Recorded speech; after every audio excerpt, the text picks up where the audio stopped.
Hey guys, it's BroUAC, and the day that everybody has been waiting for is finally here. I finally got lit! No, I wish. The brand new hero, Echo, is finally live on PC, but more importantly, on console. Now everybody can get their grub little paws on Echo, quite literally and figuratively, and just enjoy the mass destruction that this brand new hero can bring. Or at least that she can kind of bring now, because after her initial launch on PTR, she did get nerfed, where beforehand you were able to go really fast with Echo without necessarily needing a Lucio if you were just able to put in specific button inputs. It's kind of like the Mercy super jump, but with Echo, like the Echo super jump, we're able to go fast. Now they completely removed that. Along with that bug fix nerf, an actual nerf to her toolkit now has her doing less damage with her sticky bomb, and her ultimate increased just very slightly. Which, by the way, if you want to test out her ultimate on any single hero, the practice range now has this added ability where you can spawn in a hero and you can copy them. Not only just copy them, but also get their ultimate a whole lot faster, because that's the whole idea of Echo. If you don't have any idea what I'm talking about, I did a whole entire video where I copied every single hero and every single hero's ultimate, with the exception of Brigitte. I'm still mad at myself for forgetting that. There was just so many heroes, I guess I forgot. But besides just updating you guys on Echo in her current state, now I want to give you a basic idea of how Echo will be, because this happens every single time a new hero releases that has a semi-high skill gap. Because any single time a brand new hero is semi-hard, lots of people get turned off by that hero. It's kind of ironic because they get turned off by a hard thing. I'll stop, I'm sorry. And I can definitely see that happening with Echo, because she's going to be one of those heroes that requires a lot of button inputs, a lot of ability combinations, but not only that, is the first flying hero ever since...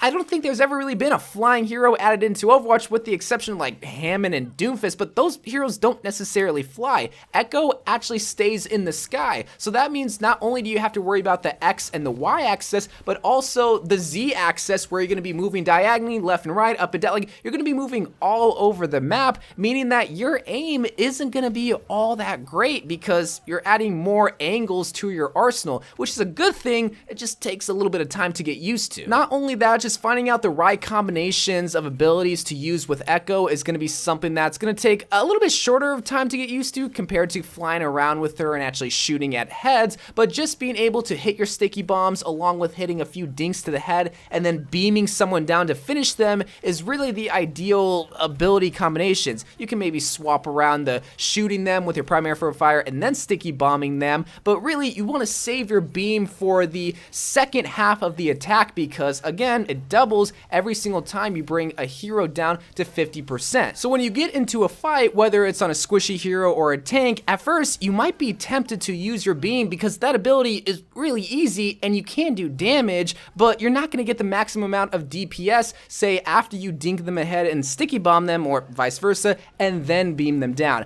I mean, it's such an elementary school tip at this point, but it's going to be very tempting. That way, if I just remind you, okay, just get in the rhythm of trying to get your headshots down with Echo first, so that you can get used to using the second ability, which is the beam. Think of it like Genji. You don't introduce a fight with a dash, whereas you got to be accurate with your headshots with his shuriken and then finish them off with the dash. That way you can just chain with Genji. Here, it's just wanting to incinerate the squishies or just get maximum amount of damage on tanks. Echo is going to be one of those heroes that's going to be really annoying to face against, because she can kind of hold out on her own if you're skilled enough when it comes to flying, and she can really do enough damage on anyone. Sure, when it comes to squishies, Echo is going to win that 1v1 fight 9 times out of 10, with the exception of like Mei and Reaper, where they have abilities to protect themselves, but she can easily disintegrate a bunch of these squishy heroes with just a sticky bomb, dink dink, and beam. But when it comes to tanks, she can also beam them down, quite literally beam them down. You just gotta be able to pump a lot of damage into them, and then once you see them down to half health, that's when you want to activate the beam, because you're gonna be able to still kill them, because again, that beam,